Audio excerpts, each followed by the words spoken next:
Fireball! Fireball!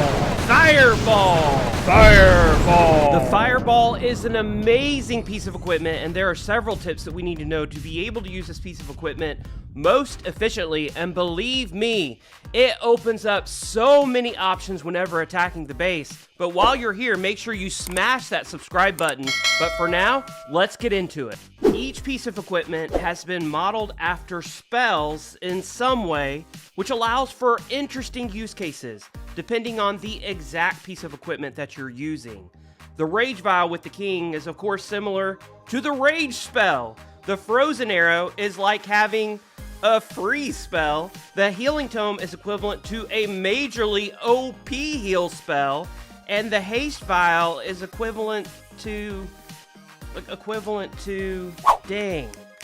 What is that? What's the spell that's equivalent to? Oh, the jump spell. It's haste, you moron!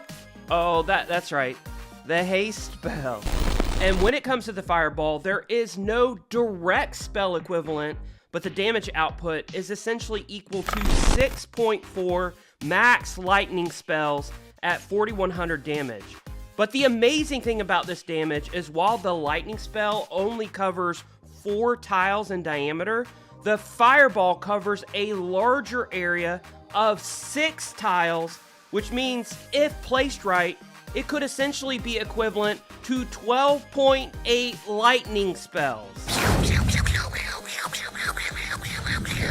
Now, while the 4100 damage the Fireball offers seems to be a far cry from the maximum damage offered by other pieces of equipment, such as the RC Shield, which does 10,000 in total damage, or the Spiky Ball, which does a total of 29,250 damage, the difference is this 4100 damage is splash damage, which covers a very wide area in 6 tiles, while the other 2 pieces mentioned are only point damage, doing destruction only to the buildings it actually hits. In fact, with the multiplier effect, the Fireball can hit multiple buildings, doing 4100 damage to each and every one, which means if we have 5 buildings clustered in a group, that damage goes from 4100 to 20,500 since it hits all of those buildings at once. So yeah, really powerful. And while this can be great for funneling or getting down a cluster of defenses, the most influential building the Fireball can destroy with a little help from an earthquake spell is the Clan Castle, which is massive. Now, you do have to have a max Fireball at level 27 to take advantage of this perk, but it's not something to overlook as enemy Clan Castle troops can wreak all kinds of havoc on our army, and being able to avoid that is huge.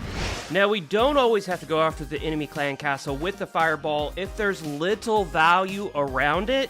Maybe elsewhere on the base would be better used with the Fireball, but it is worth taking down early if we can. While on its own, the Fireball can take down any of the smaller defenses, but with a Quake, it can actually destroy every single building on the map except the Town Hall, and even that can be gotten down with a few extra hits from the Warden. So if you're going to use the Fireball effectively, there are a few different ways you can do it. First, you can just do a straight Warden charge. This is where you don't bother trying to pull the Warden to support your troops. You just let the Warden do his thing. Now, he will need some spell support to keep him alive in rages, invis spells, and freezes, but a max Warden is so powerful that he can do a massive amount of damage on his own. This method is typically supported by a Queen Charge or a Hero Dive in another part of the base, while you use your troop complement to clean up the remaining buildings, whether that be Hybrid, Root Riders, or even Lalo. Using this method does require the ability to do a multi-pronged attack, and while it may look difficult, it just requires some planning beforehand on where exactly you want to bring all of your troops in. In fact, if you want to get to defensive buildings quickly, you can even pair the Warden with the Angry Jelly. Now, Raged Barbarians and Rocket Loons are excellent options to burn through cleanup quickly and ensure that the bulk of your troops stay on track.